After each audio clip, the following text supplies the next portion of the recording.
हो सर.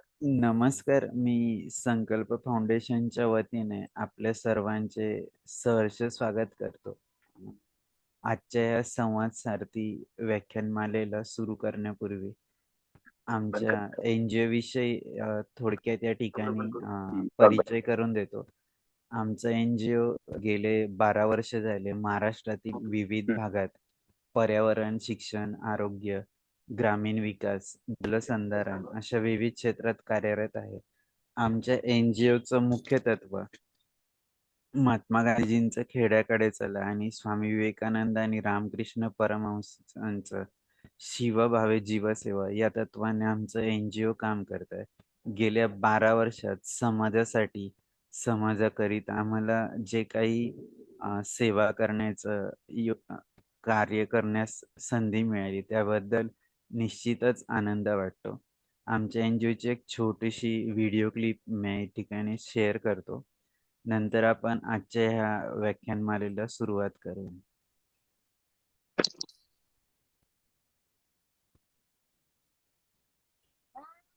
के पावन युग में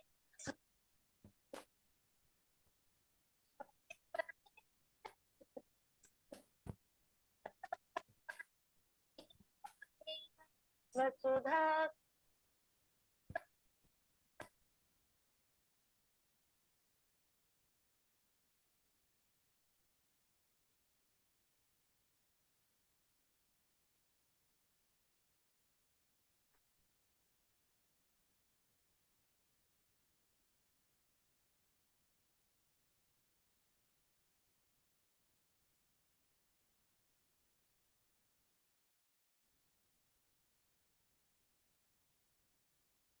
सर आवाज नाही येत.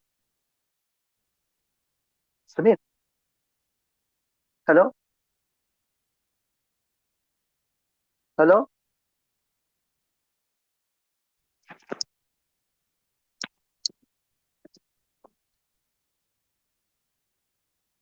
समीर. समीर. सर, व्हिडिओ सुरू आहे त्यामुळे आवाज येत नाही तुमचा. शिक्षा अच्छा अच्छा अच्छा अच्छा. सॉरी. सॉरी.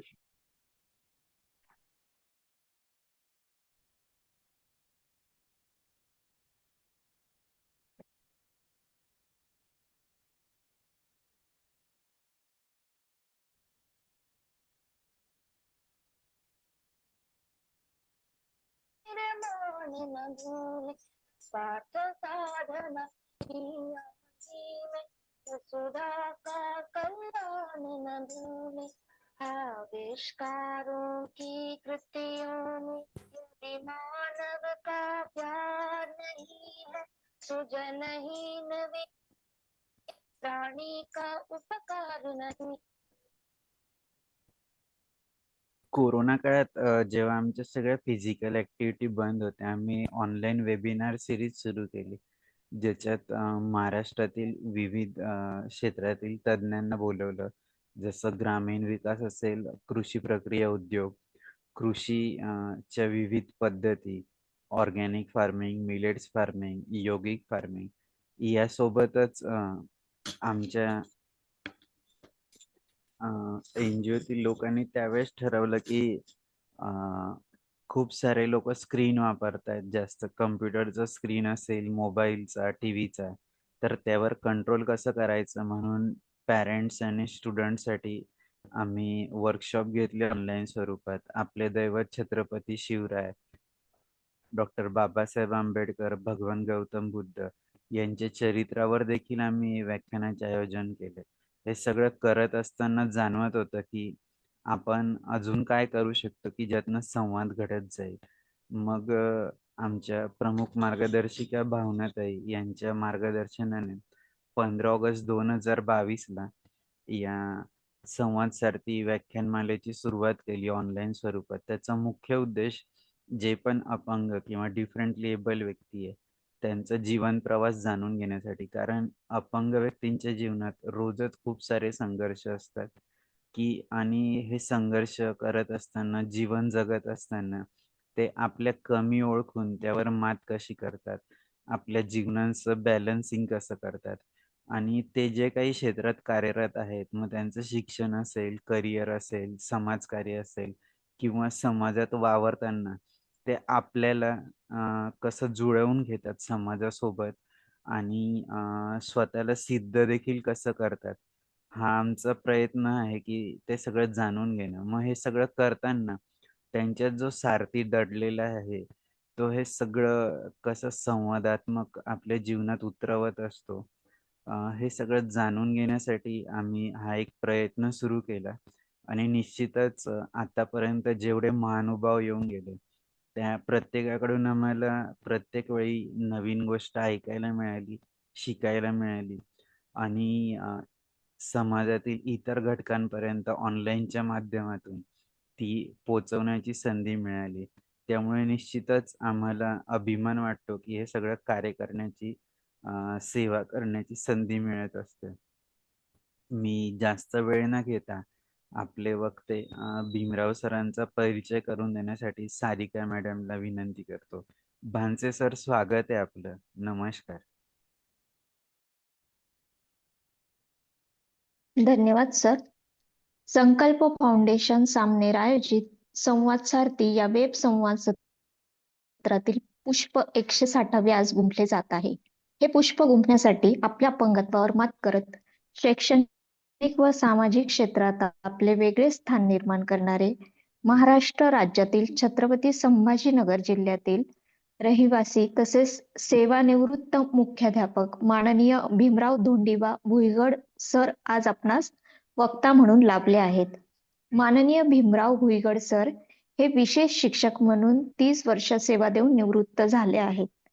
त्यांनी कम्युनिटी बेस्ड रिहॅबिलिटेशन सर्व्हिसेस या विषयात प्रावीण्य मिळवून अपंग विद्यार्थ्यांना मार्गदर्शन केलेले आहे. तसेच त्यांनी डिप्लोमा इन टीचिंग ब्लाइंड ही पदवीही संपादन केलेली आहे. त्यांना रोटरी क्लब तर्फे उत्तम शिक्षक पुरस्कार प्राप्त झालेला आहे. तसेच महाराष्ट्र शासनाचा सेवा पुरस्कारही त्यांना मिळालेला आहे. त्यांना बुद्धिबळाची आवड आहे. तसेच त्यांना कविता करायला देखील आवडते. असे हे आजचे आपले वक्ते माननीय भीमराव भुईगड सर आज आपणाशी भीमरावांचे समर्पित कार्य या विषयावर संवाद साधणार आहेत. चला तर मग आपण ही संकल्प फाउंडेशन सामनेर आयोजित संवाद सारथी या वेब संवाद सत्रात सहभागी होऊया आणि अडथळ्यांवर मात करत पुढे जाण्यासाठी ऊर्जा मिळवूया. आता अधिक वेळ न घेता मी पुढील सूत्रे विशाल सरांकडे सोपविते. धन्यवाद सारिका मॅडम. मी पुनश्च एकदा सर्वांचे स्वागत करतो आणि भीमराव सरांना विनंती करतो की त्यांनी त्यांचा जीवन प्रवास आमच्या सोबत शेअर करावा. खूप खूप स्वागत आहे सर आपलं. धन्यवाद सर. नमस्कार, मी भीमराव भुईगड. संकल्प ह्या समाजवादी म्हणजे समाजकार्य करणाऱ्या संस्थेशी संलग्न असणाऱ्या सर्व सभासद, सहकारी आणि अभिचिंतकांना मनपूर्वक अभिवादन करतो. 160व्या पुष्पामध्ये मला आपण पाचारण केलं त्याबद्दल मी प्रथम आपल्या संस्थेला धन्यवाद देतो आणि आभार व्यक्त करतो. सर, मी पाडळी ह्या छोट्याशा गावात जन्मास आलो 1 जून 1956 साली. आणि जन्माला आलं तेव्हा अगदी नॉर्मल इतर मुलं जशी जन्मतात ना कुटकुटीत वगैरे निरोगी वगैरे तसंच जन्मलो. झालं असं की आपण ग्रामीण विभागात बघत असाल आजही तीच परिस्थिती आहे बहुतेक ठिकाणी. आणि पूर्वी तर फारच गलिच्छ वातावरण वगैरे असतं. म्हणजे खरं तर लोक पर्यटनासाठी वगैरे वेगवेगळ्या ठिकाणी जातात, तेथील निसर्ग शोभा वगैरे बघतात आणि ग्रामीण विभागात फार हिरवळ आहे किंवा फार छान असं समजतात. पण खरं तर ग्रामीण विभागात एवढी गलिच्छता सुद्धा असते की तिथं गटार व्यवस्था नसते, परिसर कचरा जागोजागी असतो. अशा काहीतरी प्रदूषणामुळे कशामुळे तरी मला त्रास सुरू झाला आणि माथे सूळ नावाचा आजार सुरू झाला. माझ्या डोक्यात सतत आग सुरू झाली. इतकी आग मला ती सहन होत नसायची म्हणे आणि डोळ्यातून सतत अश्रुधारा चालू राहिल्या आणि त्यातच मग माझी नजर ही कमी कमी होत नाहीशी झाली. एक दिवशी अचानक लाईट जावी तसं नजर गेली आणि मी खूपच घाबरलो. असं सांगतात म्हणजे मी लहानपणी असं मला आता आठवत नाही. पण सगळे सांगतात तसं की इतका घाबरलो होतो की मी कोणालाच म्हणजे असं वेगळा चिडचिडपणा आला तर मी कोणाला जवळ येत नव्हतो. जे हाताजवळ येईल ते फेकून मारायचो. म्हणजे माझ्यावर काहीतरी फार मोठा अन्याय झाला सगळ्यांनीच केला असं मला वाटायचं. पण मग मला बऱ्याच जणांनी समजून घेतलं, बऱ्याच जणांनी रागरागही केला, बऱ्याच जणांनी हा नुसता अंधातून झाला तो वेडाही झाला असं समजत होते. तेव्हा वेगवेगळे प्रयोगही माझ्यावर झाले आणि त्यातच मग आजूबाजूचे काही कोणी जाणकार, कोणी मांत्रिक वगैरे असून मला काही काही म्हणजे डोळ्यात काहीतरी घाल, गळ्यात काहीतरी घाल म्हणून म्हणजे असे प्रयोग केले. ते त्यांच्या समजुतीप्रमाणे, अंधश्रद्धेप्रमाणे काहीतरी. पण दवाखान्यात न्यायचा कोणी तसा प्रयत्न केला नाही. तर त्यावेळेला एवढं शिक्षण पुढे गेलेलं नव्हतं आणि सुशिक्षितांचा तर फार स्वभाव होता. गावातील एखाद दुसरा असायचं. आणि मग त्यानंतर मी तत्कालीन असणाऱ्या औरंगाबाद जिल्ह्यात असं संभाजीनगर येथील हमखास हे एकमेव मोठं हॉस्पिटल होतं तिथं मला दाखल करण्यात आलं. डॉक्टरांनी असं सांगितलं असेल की उशीर झाला वगैरे. पण काय झालं, कदाचित ऑपरेशन माझं होऊन व्यवस्थित झालंही असतो कदाचित. पण त्यावेळेला काहीतरी फार मोठा ऍक्सिडेंट रेल्वेचा झाला होता आमच्या भागात आणि तिथे डॉक्टरची टीमला पाठवण्यात आलं होतं. त्यामुळे काही म्हणजे असं म्हणतात की त्यामुळे पेशंटकडे थोडंसं डॉक्टरांचं वगैरे किंवा कदाचित त्या लोकांच्या कल्पना असतील. पण मला नाही दिसू शकलं. पण आता याला दिसत नाही. आता याचं काय करायचं किंवा याला कसं ट्रीट करायचं काही कोणाला माहित नव्हतं. त्यामुळे काय व्हायचं आणि मला त्यानंतर बरंचसं समजलं होतं. स्वतःला भान आलं होतं की मी आता दिसत नसतं की मला चालता येतं, बोलता येतं वगैरे हे मला समजायला लागलं होतं.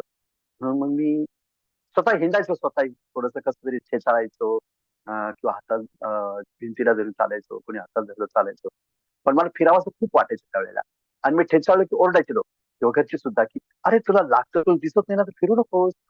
तू फिरल्यामुळे काय होतं, तुला लागतं, पडतो, तू असं होईल, तुला आणखी दुसरा अपंगत्व होईल" वगैरे असं म्हणजे त्या काळच्या रांगड्या भाषेत ते म्हटलं जायचं ते.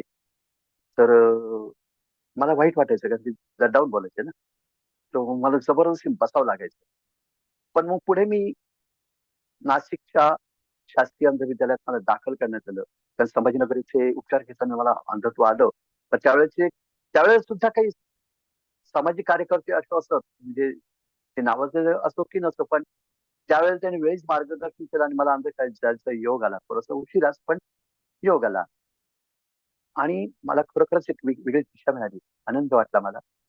अर्थात त्यामुळेच मला कळलं, की अपंगत्वांना अपंगत्व हे फार अ, संघर्षमय असतं आणि त्याला संघर्ष करत लढलं तरच तो पुढे जाऊ शकतो आणि त्याला स्वीकारून दैव वादावर वगैरे समोर राहिलो, तर माणसाची प्रगती मुळीच होत नाही आणि तो तिथंच खुंटीत होतो.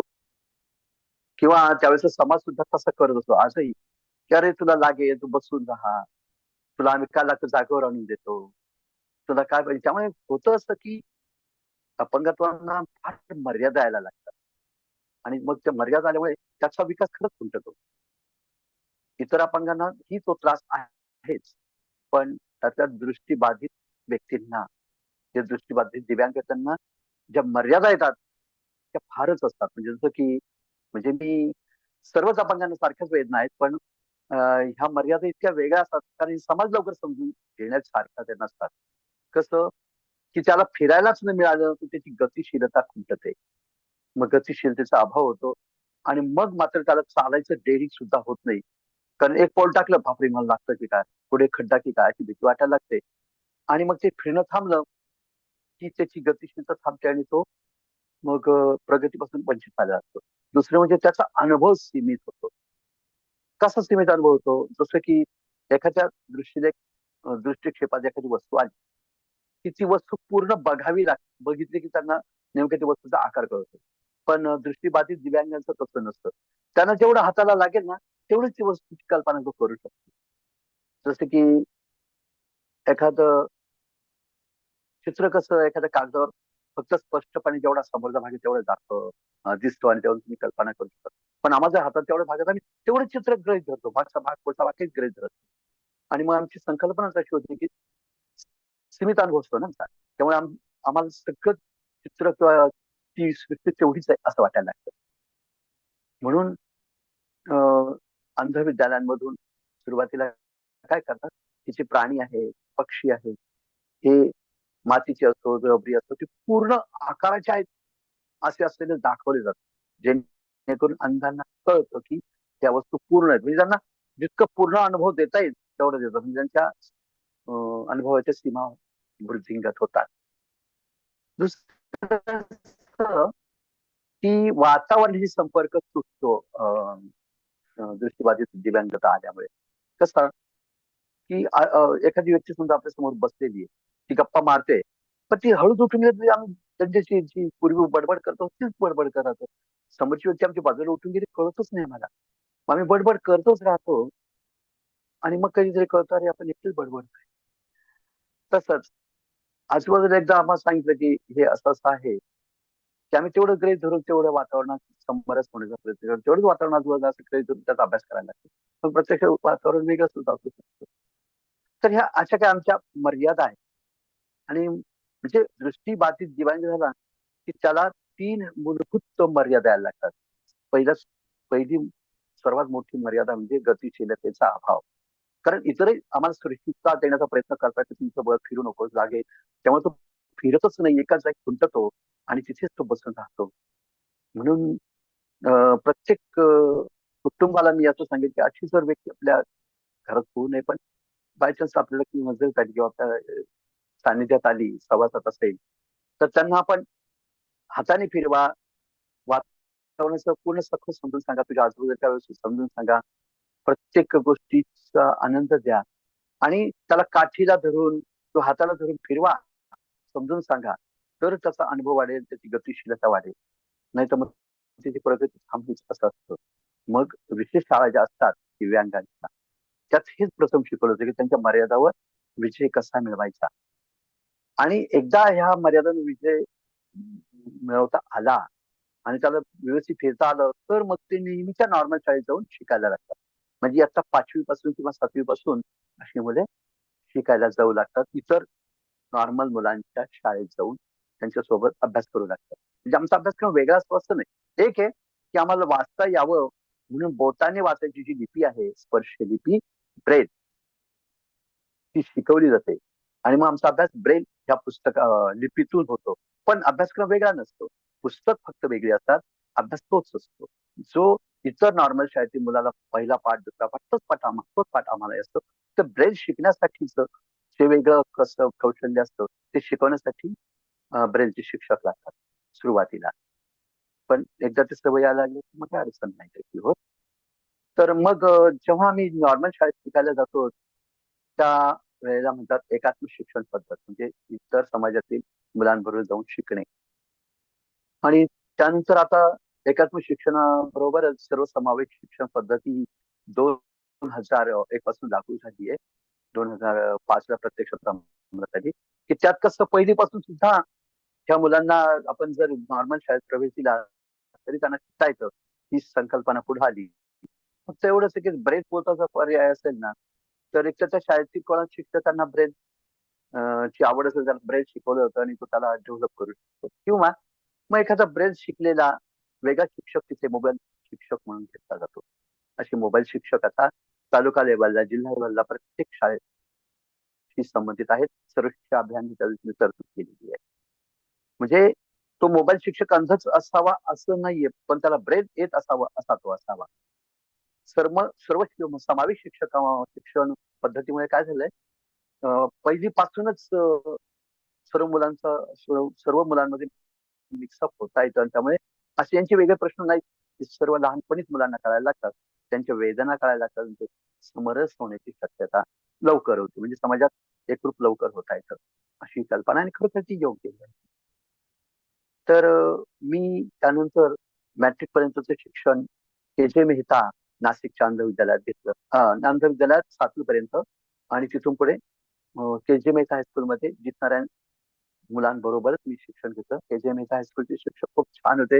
त्यांनी आमच्या अंधांना फार व्यवस्थित समजून घेतलं. इतकं समजून घेतलं म्हणजे कसं, की आम्ही ज्यावेळेला शिकत होतो ना, त्या के जे मेहता शाळा एवढी प्रगतीशील नव्हती. कारण काय व्हायचं, इतर शाळेची मुलं नापास व्हायची. इतर शाळेतील जी मुलं मागे पडलेली असायची, ती मुलं इतर शाळेने हुसकवलेली आमच्या के जे मेहता शाळेत यायची. म्हणजे के जे मेहता हायस्कूल शाळा ही स्थानिक विकी प्रसारक मंडळातर्फे चालवली जायची. तर ती आनंदाने ह्या मुलांना स्वीकारायचे. उलट नापास झालेल्या मुलांनाच जास्त प्रवेश द्यायचे. आणि आम्हाला पूर्वी नापास न झालेलं असल्यामुळे डायरेक्ट शाळेत यावं लागल्यामुळे आम्हाला हे खुश असायचो आम्ही त्यात.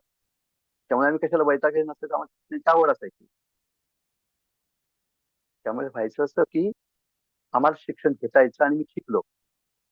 आणि त्यामुळेच के जे मेहता हायस्कूल सरांच्या तेथील शिक्षकांच्या मार्गदर्शनाने फार व्यवस्थित शिकू शकलो. की मॅट्रिक सारख्या ठिकाणी चांगल्या मार्क्सने 12वीला चांगल्या मार्क्सने पास होऊ शकलो. मी बी.ए. केलं, एम.ए. केलं, टी-टी-डी केली. टी-टी म्हणजे टीचिंग टू द ब्लाइंड. त्यानंतर सी-बी-आर हा जो कोर्स आहे बंगलोरला वगैरे तो तिथे जाऊन केला. काही दिवस भोपाळच्या भोज युनिव्हर्सिटीकडून मी तासिका बेसिसवर लेक्चर केली आणि अंध विद्यालयात मी 26 वर्ष विशेष शिक्षक म्हणून नोकरी केली. शेवटी शेवटी मला मुख्याध्यापकाचीही संधी मिळाली थोडी. 6 महिने त्याच्यामुळे फार नाही मिळाली. पण मला आनंद होता मुलांना शिकवण्यात, मुलांना विकसित करण्यात आणि आम्हाला दोघांमध्ये मिक्सअप होता यावं. त्याचे खेळ आम्हाला खेळता यावेत यासाठी माझा खूप प्रयत्न असायचा. मला बुद्धिबळ तर आवडतंच. इव्हन दिसणाऱ्या व्यक्तीवर बसून मला पत्ते खेळायला सुद्धा खूप आवडतं. पत्ते असतात ना, त्यात तुमच्या जे काही पत्त्यावर तुमचं असतात ना, ते आम्ही ब्रेनमध्ये एका कडेला करतो आणि तुमच्याबरोबर अगदी व्यवस्थित सगळे खेळ खेळू शकतो. सगळे म्हणजे कोट, मेंढीकोट वगैरे अ, सर्वच खेळ आम्ही खेळू शकतो.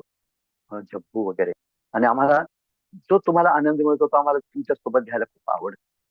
आम आम्ही तुमच्याबरोबर ट्रेकिंग केलेली आहे म्हणजे दिसणाऱ्या व्यक्तींबरोबर. कळसुबाई शिखर आजही आमची काही आनंदाने ट्रेकरमध्ये भाग घेतात. मलाही खूप आवडायचं पूर्वी. छोटे-छोटे डोंगर चढायला वगैरे सहलीला मी गेलेलो आहे. बाहेर सुद्धा गेलो ना, आजही मला एका ग्रुपने बोलवलं मी नक्की जात असतो. मला आवडतं. माझ्या आजूबाजू परिसरातील लोकांना माहिती आहे, की मला काय आवडतं. त्याच्यामुळे मग मला तिथे संधी देतात आहे.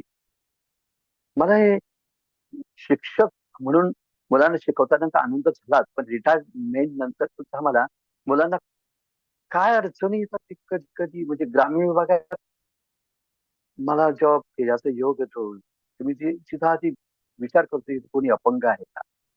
इतर अपंग असतील तर त्यांच्यासाठी काय विशेष योजना आहेत, त्यांची त्यांना तुम्ही जाणीव करून देतात. पण त्या मिळण्यासाठी त्यांनी काय नेमके प्रयत्न करावेत आणि अजून त्यांनी संपर्क करून तुम्ही तिथपर्यंत पोहोचलात का? काही करत आहात का? अमुक-अमुक संस्था जिथं त्यांना जाऊन भेटा. असं मला नक्कीच सांगावं वाटतं. म्हणजे हे माझं कार्य हे कुठे नोंद व्हावी असं नाहीये. पण माझ्या कार्याचा कोणाला तरी नक्की उपयोग व्हावा असा मात्र नक्कीच उद्देश आहे. आणि त्या दृष्टीने मी नक्कीच प्रयत्न करत असतो.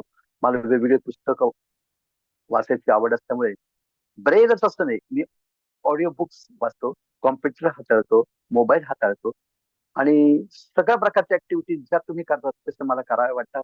मला मोबाईलवर गेम खेळायला सुद्धा आवडतं. मी खेळतो. हँड क्रिकेट वगैरे असे काही जे आहेत काही खेळ ते मी दररोज खेळतो. अर्थात हाती नाही, पण कारण आज मोबाईलचा वापर फार सर्रास होतोय आणि वेगळ्या दिशेने जाण्यासाठी होतोय, हे थोडंसं वाईट वाटतं. त्या दृष्टीने मुलांना पुन्हा व्यवस्थित खरं तर मोबाईल हे शिक्षणासाठी फार उपयुक्त साधन आहे. खूपच उपयुक्त आहे. जर शिक्षण घेण्यासाठी सगळ्यात जवळचं आणि सगळ्यात फायदेशीर साधन असेल तर ते मोबाईल असेल. फक्त योग्य त्याचा वापर व्हावा असं वाटतंय. अ, परदेशात सुद्धा आहोत वगैरे हे वापरतात आणि आपल्या इथे ते सर्रासच वापर होऊ लागलेला आहे. आर्टिफिशियल इंटेलिजन्सचाही वापर होतोय. खरं म्हणजे हे प्रगतीच्या दृष्टीनं योग्यच पाऊल आहे. कारण मला नक्की आठवतं की 1970 पर्यंत जी शिक्षण पद्धती होती, ती पद्धती त्या काळात जरी व्यवस्थित असली तरी प्रगतीच्या दृष्टीने आजची शिक्षण पद्धती फारच योग्य आहे. कारण आज आकडेवारीनं मी बघतो 1970 पर्यंत भारतीय शास्त्रज्ञांची संख्या किंवा डॉक्टरांची संख्या फार मर्यादित होती. महाराष्ट्रात तर साऊथ कडून येणाऱ्या नर्सेस, डॉक्टर्स यांची संख्या खूप होती. पण आज सर्वत्र महाराष्ट्रीयन लोकांची सुद्धा संख्या खूप जाणवतीये. एवढंच नाही तर भारताच्या प्रगतीत महाराष्ट्रीयन चांगल्या चांगल्या व्यक्तींचं योगदानही वाढलेलं मला म्हणजे रोज मला पाहण्यात येतं, बघण्यात येतं, ऐकण्यात येतंय. खरोखरच ही समाधानाची बाब आहे. म्हणून आजची शिक्षण पद्धती नक्कीच योग्य आहे. फक्त तिला डील करण्यासाठी जे तंत्रज्ञान आहे, ते हाताळण्यासाठी सक्षम व्यक्ती ज्या आहेत, त्यांना पुरेसा वेळ दिला जावा. त्यांच्यावर जर इतर सरकारी भार असेल कामाचा, तर तो कमी करून तो नक्कीच इकडे परिवर्तित करण्यात यावं असं वाटतंय. कारण आज शिक्षण घेऊन बरेच विद्यार्थी बाहेर पडतात. योग्य शिक्षणही असतं. पण काय होतं ते त्यांचं उद्दिष्ट त्यांना समजून सांगण्यासाठी कोणी नसतं. त्या शिक्षणाचं तू रस्त्याने गेला तर खूप फायदा होईल रे. तुझी आवड अशी आहे, तू त्याच दिशेने प्रयत्न कर. असं कोणी सतत प्रोत्साहन देणारं असतं. आई-वडील देतातच. पण काय होतं त्यांच्या मर्यादा कमी असतात. त्या क्षेत्रात ज्यांनी शिक्षण घेतलंय, जे शिक्षक आहेत, लेक्चरर्स आहेत, त्यांनी आपल्या विद्यार्थ्यांकडे आपल्या क्षेत्रापुरता विचार न करता आपल्या विद्यार्थ्यांच्या दूरदर्शीपणाचा विचार करून शक्य झालं त्यांच्या घरोघर त्यामध्ये व्यक्तिगत जीवनात घुसून त्यांना काय मार्गदर्शन करता येईल तसा वेळ घालवावा असं मला वाटतंय. ते नक्की केलं ना तर आपले आपले स्टुडंट्स नक्कीच इतके प्रगतीपथ चालवतील इतर देशाच्या तुलनेत आपण नक्कीच विशेष प्रगतीशील असणार आहोत. असं आहोतच.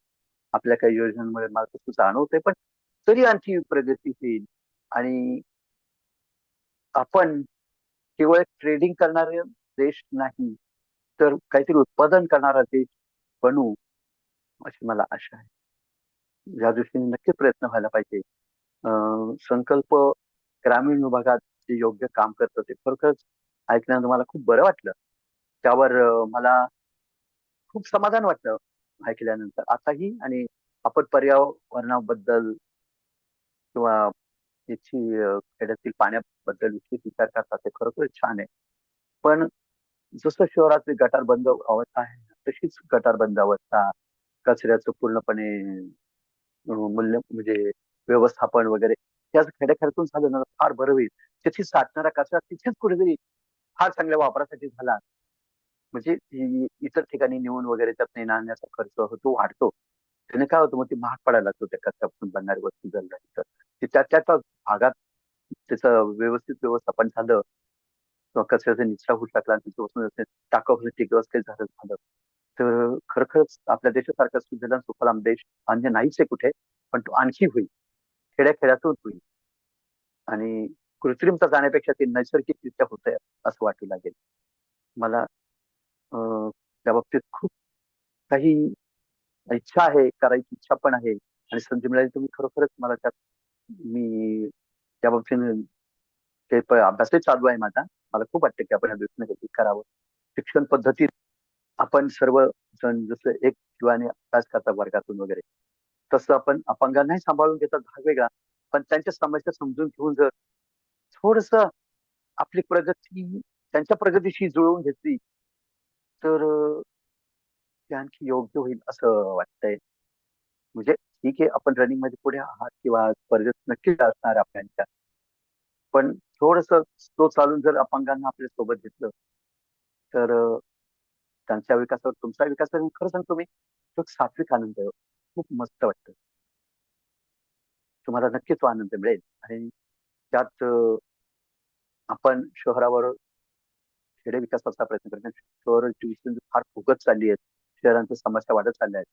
पण शहराच्या सगळ्यात ज्या सोयी आहेत, सुविधा आहेत, त्या आपण जर खेड्यात नेल्या, तर खेडे विकसित होतील आणि खेड्यातून त्या जर सोयी झाल्या, त्यांच्या पोटापाण्याचा प्रश्न जर खेड्यातून सुटला, तर शहरं फुगणार नाहीत आणि शहरही आपले खेडे सुद्धा सुसज्ज आणि मस्त वाटायला लागतील, आकर्षक वाटायला लागतील. आणि तिथे मन रमायला लागेल. उलट बाहेरच्यांना, शहरातल्यांना असं वाटलं पाहिजे की अरे आता आपण ग्रामीण भागात जाऊया, कारण शहराचं फार प्रदूषण वाटत, ध्वनी प्रदूषण आहे, वायू प्रदूषण आहे. चला शहरात या दृष्टीने खूप, शहरापेक्षा आपण आता ग्रामीण भागात गेलो तर आपण निरोगी जीवन जगू शकू, असा एक आत्मविश्वास प्रत्येक खेळत गेल्यानंतर जर निर्माण झाला ना, तर खरोखरच आपलं आयुष्यमान सुद्धा एक निकोप बनेल असं मला वाटतंय. आपल्याला आपला प्रयत्न त्या दृष्टीनं आहेच, पण आपल्या सारख्याच अनेक संस्थांनी सुद्धा असे उपक्रम हाती घ्यावेत असं वाटतं. म्हणजे या विशेष प्रगती होईल, विशेष वाढ होईल. जास्त संख्येनं झालं म्हणजे शहर लवकर सुधारणार. हे आपल्या देश आपला लवकर सुधारते. कारण आपला ग्रामीण विभागानेच व्यापलेला देश आहे. आपल्या देशात वेगवेगळी संस्कृती आहे, वेगवेगळे धर्म आहेत, वेगवेगळे पंथ आहेत. त्यामुळे आपण आध्यात्मिक लेव्हलवर शिक्षणाचा विचार करू नये असं मला वाटतं. कारण अध्यात्म जर शिक्षण पद्धतीत आलं, तर मी सांगितलेलंच अध्यात्म बरोबर असं प्रत्येकाला वाटू गेलं, त्यात एक तणाव निर्माण होईल. त्यापेक्षा विज्ञानवादी दृष्टिकोन ठेवून, विज्ञानवादी दृष्टिकोन ठेवून एक दिलानं जसं आज आपण एक संघ आहोत. मला खरोखर आनंद वाटतो की 1947 पासून स्वतंत्र झाल्यापासून आपल्या देशाला जो अखंडपणा आहे तो कायम आहे. उलट आपण बाहेर तुटलेल्या तुकड्यांची जोडण्यात यशस्वी होत आहोत. सिक्कीम वगैरेचा विचार केला तर. अ, तर ते मला खूप, ते असंच पूर्ण असाच विचार आपल्याला पुढे जर चालू ठेवता आला, अखंड एक संघ राहता आलं, तर निश्चित इतर देश आपल्याला आदर्शवादी तर समजायला लागतील, पण आपले गुणगान ठेवून आपला फॉलोअप उचलतील. आणि नाही म्हणजे आपण अध्यात्म असतो नाही असं नाही, पण ते घरोघर घरापुरतं वगैरे ते ठीक आहे. सार्वजनिक ठिकाणी आपण सगळ्यांना आवडेल अशीच पद्धत स्वीकारली पाहिजे, म्हणजे जेणेकरून संघर्ष, तणाव आणि इतर काही बाबी अध्यात्माच्या दृष्टीने होणार नाही. अध्यापात वगैरे प्रकार होण्याची शक्यता वाटते ती होणार नाही. आणि ज्याने ज्यांनी आपल्या घरापुरता धर्म पाळायचा आणि बाहेर सगळ्यांना सोयीस्कर काय आहे ते पाळावं. त्यासाठी वैज्ञानिक दृष्टिकोन आणि जे समाजासाठी सारखे नियम आहेत ते पाळायचा प्रयत्न करावेत. कायदे वगैरे त्या दृष्टीने अनुकूल आहेत. ते पाळले तर कोणाचाच कुठे इगो दुखणार नाही आणि आपण सगळे आपण एक संघ राहू. खरंच, खरोखरच नाही आहे खरंच, की जातीभेद आहे, धर्मभेद आहे, प्रांतीयवाद आहे आणि तो थोड्याफार प्रमाणात आहे, तो वाढला नाही. उलट तो आहे का नाही का असं जर प्रयत्न झाले ना, तर आपण खरंच एक संघ भारत होण्यास फार होतोय आणि हे सगळं शक्य शिक्षण पद्धतीनंच आहे. शिक्षण पद्धतीनंच हे शक्य आहे. त्यासाठी स्वतःच्या भाषेत शिक्षण घेऊन ती जी चालू शिक्षण पद्धत आहे ती समजून घेण्याचा प्रयत्न झाला ना, तर आपण खरोखरच योग्य दिशेने प्रगती करत आहोत. याचं समाधान सगळ्यांना होईल आणि सगळ्यांपर्यंत आपल्याला पोहोचता येईल. म्हणजे तळागाळापर्यंत पोहोचता येईल. सगळ्यांना आपल्याला सामावून घेता येईल. म्हणून त्या दृष्टीनं भारत देशाचे प्रयत्न असतीलच, आहेतच किंवा राजकीय व्यक्तींचे प्रयत्न, पक्षांचे प्रयत्न असतील, सामाजिक संघटनांचे प्रयत्न असतील. पण हे प्रयत्न त्यांना मर्यादा येऊ नये म्हणून थोडंसं व्यक्तिगत प्रत्येक व्यक्तीने सुद्धा व माझी श्रद्धा जी आहे ना ती घरातच आहे. बाहेर मी सगळ्यांना चालेल असंच वागेल, असा खरं प्रयत्न व्हायला पाहिजे असं मला वाटतं.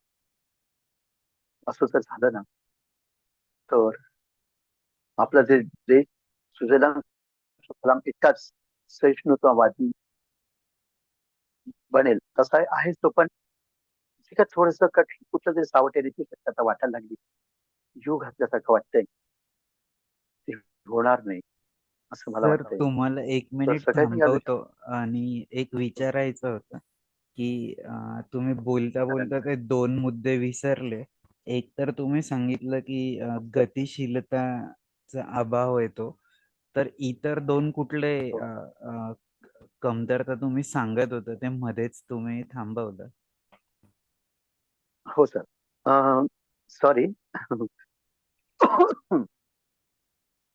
तर गतिशीलतेच्या अभावावर आणखी 2 मर्यादा मी सांगितल्या, पण त्या फार घाईघाईत आणि विश्लेषण न केल्यामुळे सांगितल्या. दुसरी जी मर्यादा होती, ती होती सीमित अनुभव, की आपला अनुभव सीमित का राहतो? कारण आपल्याला दाखवलेल्या वस्तू, आपल्याला सांगितलेला भाग, सांगितलेल्या गोष्टी ह्या एकतर्फी किंवा अंधाला दृष्टिबाधित दिव्यांग व्यक्तीला उलगडणार नाही, इतक्या कमी स्वरूपात सांगितल्यामुळे त्यांचा अनुभव जो फार मर्यादित होतो. असं मी सांगितलं नाही का, कागदावर चित्र दिलं तर बोटाने खडबडीत करून दाखवलं आणि त्याला ते बोटाला लागले तर चित्राचा नक्कीच अनुभव येतो. पण जेवढं त्यांनी पाहिलं ना, तेवढंच त्या चित्राचा तो जे अनुभव गृहीत धरून तेवढ्यावरच तो विचार करू शकतो. म्हणून ते सखोल दाखवावं हे मला सांगायचं होतं. तो सीमित अनुभव ही आपली दुसरी मर्यादा दिव्यांग दृष्टिबाधितांची आहे. आणि तिसरी मर्यादा म्हणजे वातावरणाशी संपर्क न राहणे. तेही मी घाईघाईतच सांगितलं असं वाटतं मला. त्यामुळे ते लक्षात नाही आलं. सांगितलं होतं. तर जसं मी तुम्हाला सांगितलं, की एक जण एक माझ्या शेजारी बसलाय. तर माझ्याशी गप्पा मारतोय. आता मी काय त्याला हात लावून पाहणार नाही ना प्रत्येक वेळेस तो गप्पा मारतोय म्हटल्यावर. मी गप्पा मारतोय आणि कधी असं वाटतं मला तो ऐकतोय मी बोलतोय. पण तो कधी निघून जातो कळत सुद्धा नाही. म्हणजे तो वातावरणाशी संपर्क त्याचा राहिला नाही, तुटला तो. तर अपंगाची म्हणजे दृष्टिबाधित अपंगाची ही फार मोठी मर्यादा आहे, की तो वातावरणाशी संपर्क त्याचा राहत नाही. तर वातावरणाशी संपर्क न राहणे ही फार मोठी मर्यादा अ, दृष्टिबाधित दिव्यांगांची आणि सीमित अनुभव. तर ह्या म्हणजे आणखी बऱ्याच मर्यादा आहेत, पण ह्या 3 मूलभूत मर्यादा आहेत, की त्यावर जर मात केली गेली तरच त्याचा विकास होतो. नाहीतर तो कुंठित राहतो. हे मला सांगायचं होतं. अ, तर सर आणखी तशा अजून बऱ्याच मर्यादा आहेत. जसं की हां, हां, हां. सांगा सर. सर अजून जसं तुम्ही सांगितलं की तुमचा जन्म तर आणि ज्या काळात तुमचं जेव्हा बालपण होतं, त्या काळात शिक्षण पद्धती खूपच मर्यादित होते आणि जसं तुम्ही सांगितलं की इव्हन आजारी पडल्यानंतर डॉक्टरकडे जाण्याच्या ऐवजी तांत्रिक-मांत्रिककडे जाणं. तर अशा परिस्थितीत तुम्हाला शिक्षण घेण्यासाठी अ, जसं एका समाजसेवकाने सांगितलं की इथं-इथं ॲडमिशन घ्या. पण मग तिथं जाण्यासाठी घरच्यांची किंवा कुटुंबाची मानसिक तयारी आणि तिथं पोहोचल्यानंतर ते पूर्ण करून घेणं. तर हा तुमचा अनुभव तो पण सांगा आणि कसं आहे, की आता जसं तुम्ही उल्लेख केला, की आता तंत्रज्ञान आहे, सगळं होऊ शकतं. त्यावेळेस तर तुमच्याकडे तंत्रज्ञान नव्हतं, मर्यादा होत्या. तर मग त्यावर मात करत तुम्ही म्हणजे एकतर घरच्यांचा अनुभव किंवा घरच्यांची परिस्थिती, ग्रामीण भाग, दुसरं की काय सगळ्याच मर्यादा. तर त्यावर मात करत तिथपर्यंत कसे पोहोचलात? त्याबद्दल थोडासा तुमचा अनुभव शेअर करा. हो सर, बरोबर आहे. इथं संभाजीनगरमध्ये एक व्यापारी होते. तो आजच व्यापार आहे, भावे म्हणून. तर त्यांचे त्रिमूर्ती प्रोडक्शन्स वगैरे आहेत. मसाल्याचं वगैरे आहे. ती मूर्ती सांगलीची पण इकडे तीच आहे. तर सांगली, पुणेवर तिकडे अपंगांना, अंधांना कसं शिक्षण दिलं जातं, हा अनुभव होता.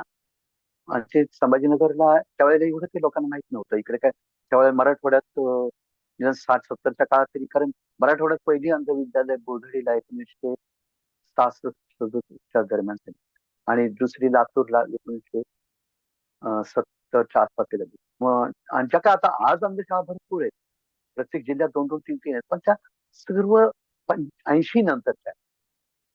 हां, तर मी त्यावेळेला मला सांगण्यात आलं का अ, मा महानुभावाकडनं सांगण्यात आलं, की मला अंधशाळेत घाला आणि नाशिकला चांगली शाळा आहे. पुण्याला आहे ती. तुम्हाला जिथं जवळ पडेल तसं. माझे आई-वडील फारच गरीब होते आणि 18-20 दारिद्र्य घरात होतं. शिवाय माझ्यासाठी काही करायचं म्हणजे अधिक प्रयत्न करावे लागणार, अधिक पैसा लागणार हे उघड होतं.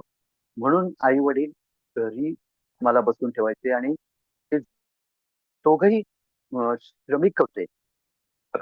अगदी शिक्षण न झाल्यामुळे त्यांना फार श्रमाची कामं, हलकी कामं करावी लागायची.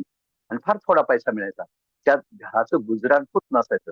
तेव्हा माझं आणखी काय करावं? कुठं नेऊन ठेवावं? कुठून पैसा आणायचा? हा प्रश्न नक्कीच होता.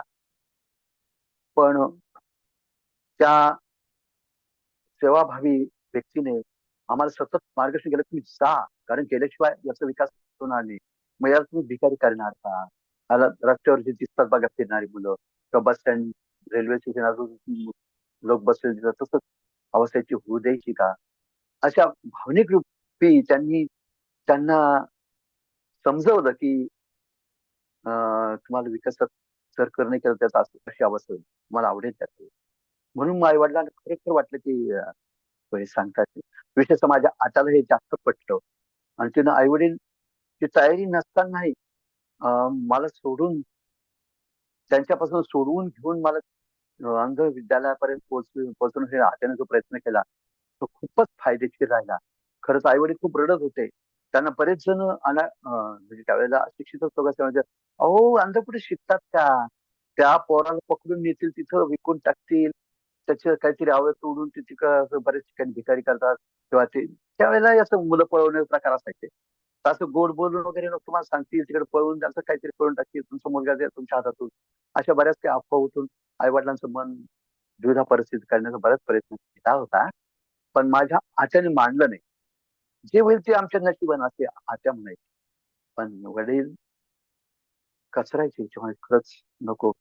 काय आपल्याला अवघड नाही मुलगा पोचवा पण काय किती लागतं याला? त्या पोटापुरतं देत जाऊ आपण. नाही करणार आपण याला भिकारी. पण काहीतरी शिकू याला पण गायन वादन वाजून पोट भरेल. पण ते शेवटी भिकार अवस्थाच आहे हे जेव्हा त्यांना सांगण्यात आलं, तेव्हा मला तिथं खरोखर आत्यांनी विशेष प्रयत्न करून अंधविद्यालयात पोहोचवलं. अंधविद्यालयात गेल्यानंतर मला सुद्धा मन नाही रमलं तिथं सुरुवातीला. कारण इतर मुलं फार श्रीमंत होती. श्रीमंत श्रीमंत घरची बरीच होती. तर त्यांच्यात मला समरस होता नव्हते किंवा थोडंसं सामाजिकदृष्ट्या मी दुर्बल होतो. म्हणजे मी सवर्ण नसल्यामुळे कदाचित मला थोडाफार त्रास त्या काळात व्हायचा. कारण त्यावेळेस ती सामाजिक परिस्थितीच तशी होती. त्यावर मात करतानाही मला बराच त्रास झाला, खूप झाला. पण माझी आत्या माझ्या पाठीशी होती आणि हो, काही शिक्षक सुद्धा खूप चांगले होते. चव्हाण गुरुजींसारखे. असे काही शिक्षक होते की ते मला समजून सांगायचे. "बाळा, रडू नकोस. ते काही नाहीये, ते काही नाहीये. ब्रेल असं असतं." मला सुरुवातीला लिहिता वाचता येत नव्हतं. छड्यात बसायचं तर मी वैतागायचो. वर्गातून पळायचो. शिवाय काय होतं, मी ज्या ग्रामीण भागात राहिलो ना, तिथं शाळा बुडवणारी मुलांची संख्या खूप होती. त्यांच्या सोबत राहिल्यामुळे मला थोडंसं ना टवाळखोरी करणं, त्रास देणं वगैरे आवडायचं. म्हणून मी वर्गात बसलेल्या एखाद्या मुलाला नक्की डोक्यात टपकन मारायचो. आणि मग तो बघायचा आजूबाजूला कोण आहे काय? कधी-कधी माझा हात पकडला जायचा. मग प पटकवायची पण मुलं किंवा शिक्षकाकडे नेऊन छड्या बसवायचे. मी होतो खोडकर होतो. मला फार त्रास द्यायला आवडायचो. एवढंच नाही, तर जेव्हा मुलं रांगेनं हॉस्टेलमधली मुलं जेवायला बसायची, ताट वाटी वाढली, ताट वाढलं की सुरुवातीला मग जेवायला यायचं. यायला वाढणारी वाढपी यायच्या अगोदर मी काय करायचो, माझ्या शेजारची वाटी उचलायचो. त्याच्या ताटात वाचायचो. पलीकडची बाजू 3-4 जणांच्या पलीकडे सगळं प्रत्येक ताटात. म्हणजे बाकीचे वाढलं आपल्याला. म्हणजे ताटात बघायचे आणि काय "हो, काका मला नाही मिळालंच" म्हणजे मला खूप हसायला येतं. मी खो-खो हसायचो. तर असं काही खोडकरपणा होता माझ्या अंगातही. पण आज मला ते ऐकल्याने खूप हसायला येतं खरं तर. मी किती खोडकर होतो. तर म्हणजे काय, की दृष्टिबाधित झाला म्हणजे तो काही आदर्श किंवा काही फार अगदी देवतुल्य बनतो असं मुळीच नाही. बरेच जण दिव्यांगांमध्ये देवत्व बघतात वगैरे ते खरं नाही. इतर व्यक्तींसारखेच आमचे गुण असतात. इतर व्यक्तींसारखेच आम्हाला खोड्या करणं किंवा चेष्टा करणं एखाद्याची वगैरे अशी लहर येते. असं काही नाही. आमचे स्वभाव तुमच्या स्वभावात काही फरक नसतो. फक्त एक आहे, ज्याच्यात फार आघात होतात, ज्यांना फार त्रास होतो ना, ते त्यांच्या दुःखात एवढे गडलेले असतात, की ते कोणाशी नीट बोलत नाहीत. एकलकोंडेपणा असतो किंवा ते खूप एकल एकांतात बसणं त्यांना आवडतं. कोणाशी बोलू नये असं वाटायला लागतं. बोललं तरी ते त्यांच्याच व्यथा सांगत बसणारे असतात. समोरच्याचा चांगलापणा उचलायलाच तयार नसतात. असाही स्वभाव मानसिकतेने बनतो. ते आमचं एक मानसशास्त्रच असतं. आणि आम्हाला आहे ना, केव्हाही कधी-कधी आमच्या मनात एक कसं असतं किंवा आमचं ऐकावं अशा प्रवृत्ती जास्त तयार झाली होती. समोरच्याने नंतर सांगावं. मग कधी-कधी समोरचा आमच्या फायद्याचं सांगतो बरं का. पण ते आम्हाला स्वीकारता येतच असं काही नाही. म्हणून न स्वीकारणं ही आमची मर्यादाच आहे. तर ते आम्हाला कोणीतरी ते स्वीकारायला सुद्धा शिकवलं पाहिजे. ते वर्गावर्गातून शिक्षण सांगणार, "अरे, हे बघ, तू दृष्टीवादी दिव्यांग आहेस हे ठीक आहे. तू स्वतःला स्वीकारलंच आहे अंधत्व आहे म्हणून. बरोबर. तर मग आता तुला हेही स्वीकारलं पाहिजे, की आम्ही सांगतो, आमचे अनुभव तुला देतो, तुला काही आमचं म्हणणं स्वीकारलं पाहिजेच. ही प्रवृत्ती आमच्यात बळावली पाहिजे. ती शिक्षकांनी आमच्यात घुसवली पाहिजे. आम्हाला ते नाही जमणार. आणि महत्वाचं एक आहे, काय होतं पालक आहे ना, जरी दिव्यांग झाला मुलगा ना, दृष्टीबाधित झाला तर लगेच त्याला शाळेत नाही घालत. त्यांना आशा असते की अजून एखादा डॉक्टर आपल्या मुलाला व्यवस्थित करेल. आणखी कुठल्यातरी मांत्रिक तो आपल्या मुलाला दृष्टी देईल. ह्यात आहे ना, ते खूप वर्ष घालवतात. अगदी 8-8, 10-10 वर्ष घालवतात. मुलगा मोठा होतो आणि मग त्याला शाळेत घातलं की त्याला पहिलीतल्या मुलाबरोबर बसायला त्याला लाज वाटते. मोठेपणाचं त्याला विशेष वेगळेपणा वाटायला लागतो. त्रास होतो. त्याला वाटतं मी 5वी 6वीत पाहिजे ना, मग तिथंच बसवा मला. मग पहिलीच्या मुलांना तो थोडं खोडकरच बनतो किंवा मग इतर मुलांचे लक्ष आपल्याकडे वेधून एक विचित्रपणा त्याला त्या सवयी लागल्या त्या करण्याचा प्रयत्न करतो. म्हणजे जसं की तो ज्या भागात राहिलेला असतो, त्या भागातील ईर्ष्या शब्द किंवा अस्वच्छ वागणं, काहीतरी तिथली शिवराळ भाषा किंवा काहीतरी खेळ किंवा काहीतरी म्हणी तिच्या लागून असतात किंवा असं काहीतरी खेळ की ज्या खेळातून फक्त हसायला येतं. असे त्याच्या अंगी बांधलेले असतात. मग तो त्या लहान मुलांसोबत खेळायला लागतो आणि मग कसं आहे ना, तो खोडकर तर बनतोच आणि मठ्ठही थोडासा बनायला लागतो इतर मुलांपेक्षा. कारण त्याला त्याची आवड लागलेली असते ना लहानपणापासून. ती लवकर सोडायला तयार नसतो तो. म्हणून पालकांनी ना खरंच एखाद्या मुलाला जर एका डॉक्टरने जाता याला दिसणार नाही असं सांगितलं, तर त्याने ते अंततून स्वीकारायला शिकावं आणि त्या मुलालाही शिकवावं की तू अंध आहेस आणि आता तुला व्यवस्थित होता येणार नाही. त्यामुळे तुला आता तुझ्या पद्धतीनं शिक्षण पद्धती शिकली पाहिजे. तू अंध आहेस, तुला तुझ्या मर्यादा कळल्या पाहिजे. त्याच्याने मर्यादेने त्यांना हळूहळू जाणीव करून ती स्वीकारायला लावण्याची ही तयारी दाखवली पाहिजे. काय होतं अरे, स्वीकारलं नाही ना एखाद्याने, तर मग तो प्रगती नाही करू शकत. तो त्याच्याच गर्दीत चिकटून राहतो. असंही होतं. सर अजून आता दुसरं एक ते विचारायचं होतं की जसं तुम्ही सांगा. सांगितलं की 10वी तर नाशिकला झाली. मग नंतर ज्या पद्धतीने घरून विरोध किंवा मग घरून तयारी नसताना 10वी तर कंप्लीट केली. मग पुढे शिकायचं आणि टीचिंग फील्डमध्ये यायचं. हे तुम्ही कसं काय ठरवलं? त्याबद्दल थोडंसं बोला ना. हां सर, मी शाळा शिकत असताना आमच्या शाळेत जी मुलं बाहेर पडलीत ना आणि जी कुठे नोकरी मिळवू शकली आहे किंवा शिक्षण घेत आहेत, अशी मुलं अधूनमधून आपली शाळा आहे, त्याच्या वर्धापन दिनाला यायची, भेटायला यायची. तर त्यांची प्रगती पाहून आम्हाला प्रोत्साहन मिळायचं. अरे वाह! मी पण मोठेपणी शिकलो तर अशी नोकरी मिळेल बरं का मला. कोणी टेलिफोन ऑपरेटर असेल आम्हाला भेटायचं. कोणी बँकेत नोकरी करत असेल आम्हाला भेटायचं. कोणी संगीतात विशेष प्रावीण्य मिळवलं असेल आणि ते काही क्लासेस काही ते चालू असेल ते ते येऊन भेटायचे आम्हाला आणि आम्हाला प्रोत्साहन मिळायचं किंवा अधूनमधून आमच्यातले कोणी विचारवंत एखाद्या जयंतीच्या दृष्टीनं कार्यक्रम झाला, की त्यात आमचे आयोजक आणायचे त्यांना आणि आमच्या भेटी घेऊन आमचे समरस पाहायला शिकवायचे आम्हाला. तर त्यांच्याशी. त्याच्यामुळे काय व्हायचं, आम्हाला एक मिळायचं की आपली प्रगती जर झाली किंवा आपण ह्या दिशेने गेलो, तर आपल्याला काहीतरी साध्य होईल. अशा रीतीने मॅट्रिक झालं मी ठरवलं मॅट्रिक नंतर, की मी खरं तर शिक्षकच व्हावं. पण खरं सांगतो मला अपयश येत गेलं सुरुवातीला. कारण मुंबईला आमच्या त्या बऱ्याच मुंबई पुण्याकडे असतात. मुंबईला गेलो तर मला टी-एडला नंबर लागला नाही. आमच्या अंदाजासाठी डी-टी-बी म्हणजे diploma in teaching to the blind असा एक डिप्लोमा असायचा. तर तो घ्यायची खूप इच्छा होती. पण माझा नंबरच लागला नाही. कारण ठीक आहे मी ग्रामीण भागातून आल्यामुळे मला इतर मुंबई पुण्याच्या मुलांसारखं छान बोलता यायचं नाही किंवा अशी चटपट त्यांच्यात असायची ना ती चंचलता ती माझ्यात नसायची. मला सारखं इकडे-तिकडे हात लावून पाहण्याची सवय, याला पाहण्याची सवय. तेव्हा चटकन माझं व्यवस्थित असायचं बाजूला पळायचा. किंवा एखादे कपडे पाहिले की त्याचा झकपकपणा पाहिला की मला म्हणजे वाटायचं की अरे वाह! हा छान आहे. तर पण ते बऱ्याच जणांना आवडेल असं नव्हतं. तर यामुळे मला आणि बऱ्याचशा बाबतीत त्यांच्या विशेष प्रश्नांना मला उत्तर काय ते देता आली नसेल, मग मला सुरुवातीला प्रवेश नाहीच मिळाला. मी इतका वैतागलो, शिक्षण साधं होतं. मुंबईला मी मग 11वी वगैरे प्रवेश घेतला, आर्यभट्टला वगैरे ते आहे. पण काय झालं मला वाटायचं की आपण करावं शिक्षणच आणि शिक्षकच व्हावं.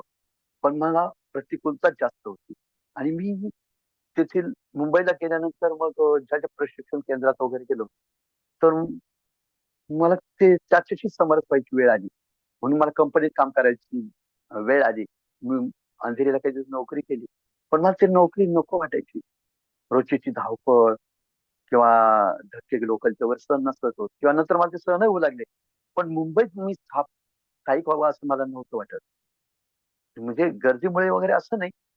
पण मला ते थोडंसं लाईफ तेथील सतत घाणेरडेपणा वगैरे किंवा असं काही परत काही होतं किंवा तेथील भरपूर पावसामुळे माझे कपडे ओले राहायचे आणि मला अंगाला खाज वगैरे यायची वगैरे. तर त्याच्यामुळे ते जीवन मला नकोच वाटायचं. मला फॅक्टरी लाईफच नको वाटायचं.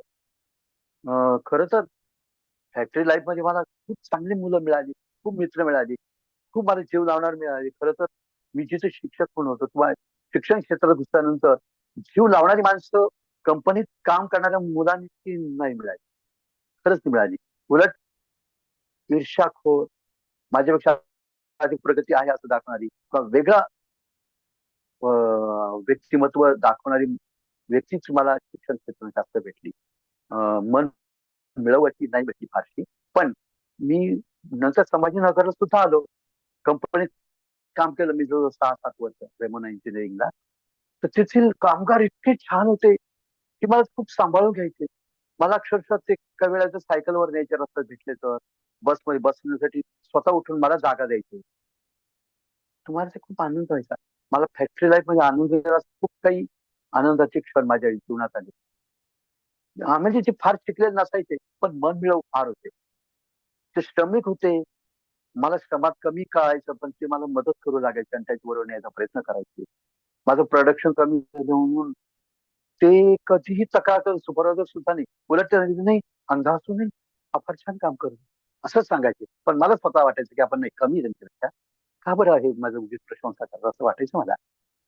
पण मला त्यांची जेवढं एकात्मक करून घेण्याची सर्वसामान्यांची जी प्रेरणा मला मिळाली ना, ती माझ्या क्षेत्रात काम करत असताना किंवा माझ्यापेक्षा शिकलेले किंवा माझ्या समवयस्कांचं तेवढं सहकार्य मला खरंच नाही लाभलं. ते मला मान्य करावंच लागेल. कारण एकतर ते स्पर्धक असायचे एक किंवा माझ्यापेक्षा अधिक अहमहिकाने पुढे जाण्याचा प्रयत्न करायचे. म्हणून ते तसं असेल. पण खरं तसं असू नये.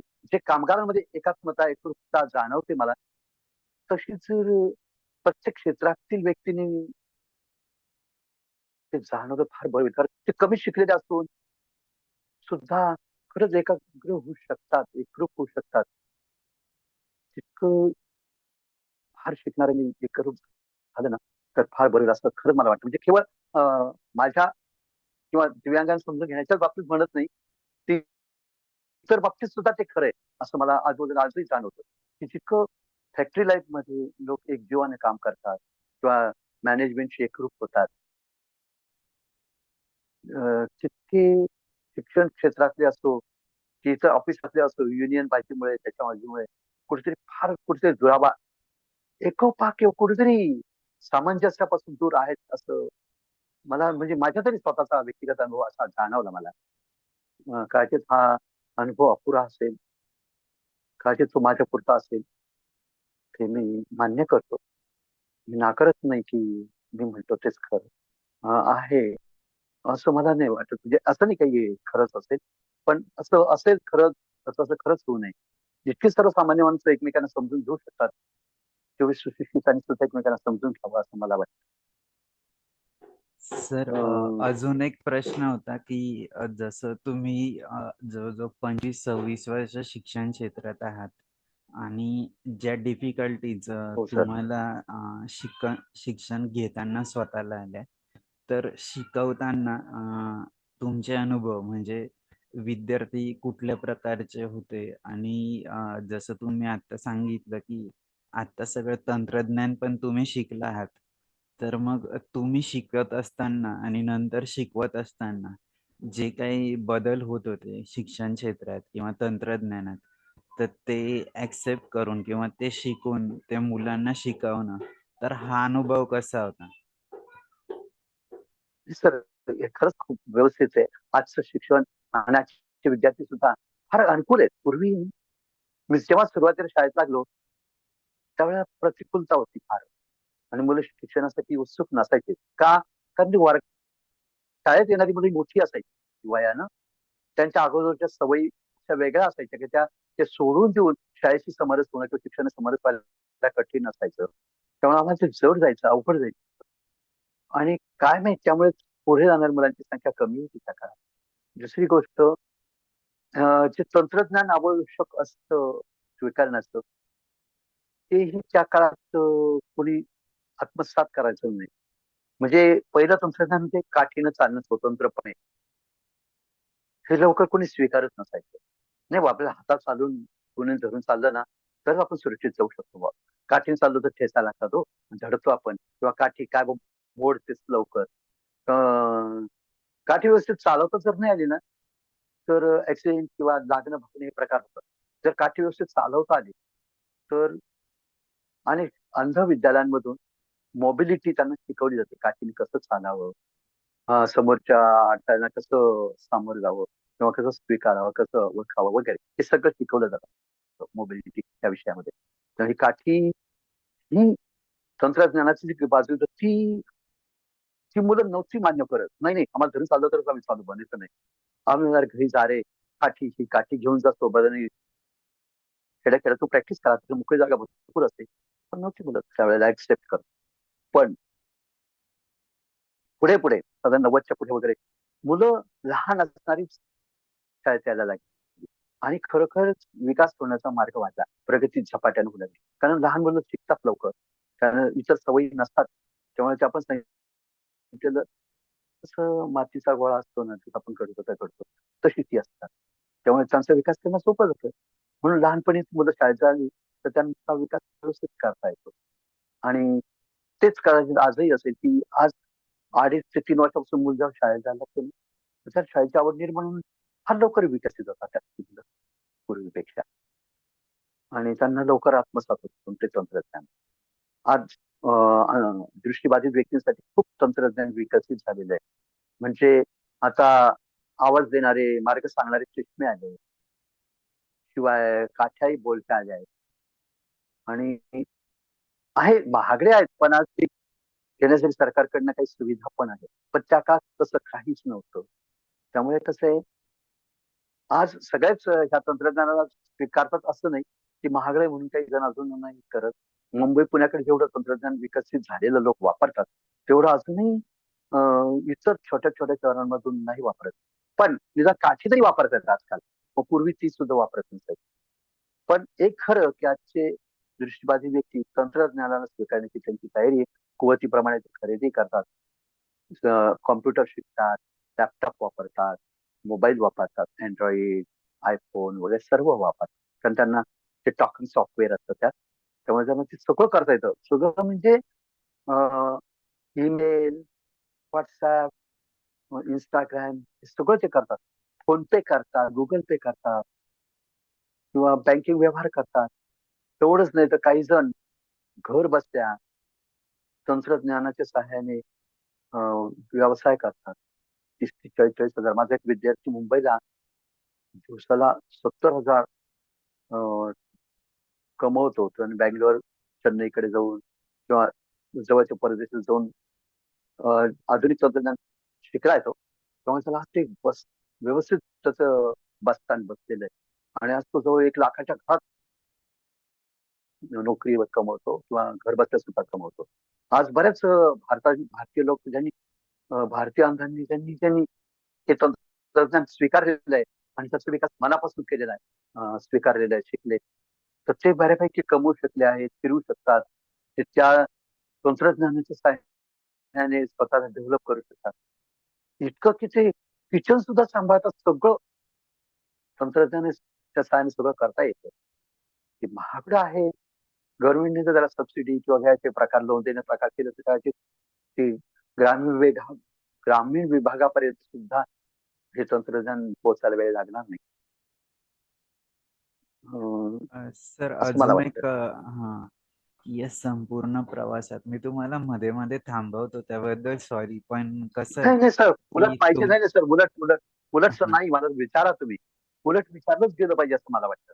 तरच अ, मला म्हणजे या तुम्हाला काय संपूर्ण हवं ते मला सांगता येईल. येस या संपूर्ण प्रवासात जसं अगदी बालपणापासून आतापर्यंत तुमच्या जीवनात सर जास्त आनंदाचा क्षण कुठला की तो तुम्ही कधी विसरू शकत नाही? हां, सर, मी ना जेव्हा मॅट्रिकला बऱ्याच म्हणजे 57% सुटलो. कारण त्यावेळी मुलं आमच्या शाळेचे तरी 40, 42, 45, 26, 57 वर सुटलो आणि सगळ्यांनी माझं अभिनंदन केलं, माझा जो सत्कार केला. तो माझा पहिला आनंद मी कधीच विसरू शकत नाही सर. माझ्या हातात ते कागद मिळाला होता, तो सर्टिफिकेट. मला इतकं ती मार्क मेमो आणि टेस्टी तर ती इतकं मला मोलाची वाटली. मला तो आनंद अजून सुद्धा म्हणजे विसरावासा वाटत नाही. ते क्षण आठवले खूप बरं वाटतं. त्यानंतर मी काही लिखाण केलं थोडंफार आणि तेव्हा ते वेगवेगळ्या नियतकालिकातून छापून आलं. तर तोही आनंद मला खूप झाला. अर्थात त्याआधी बरचसं फेटाळलं गेलं, बरचसं परत आलं. पण जेव्हा ते छापलं गेलं, तोही आनंद मला खूप आला. त्यानंतर मी देहरादूनला खरं हिंदीवर माझं प्रभुत्व नाहीये. पण मी हिंदीत कविता करू शकलो आणि सगळ्यांना खुश करू शकलो. सगळ्यांच्या टाळ्या मिळवल्या देहरादून सारख्या ठिकाणी. तर त्याचाही मला खूप आनंद झाला. इतका की खूप म्हणजे त्यानंतर बनारसला असताना मला मी काही मार्गदर्शन करू शकतो तेथील विद्यार्थ्यांना.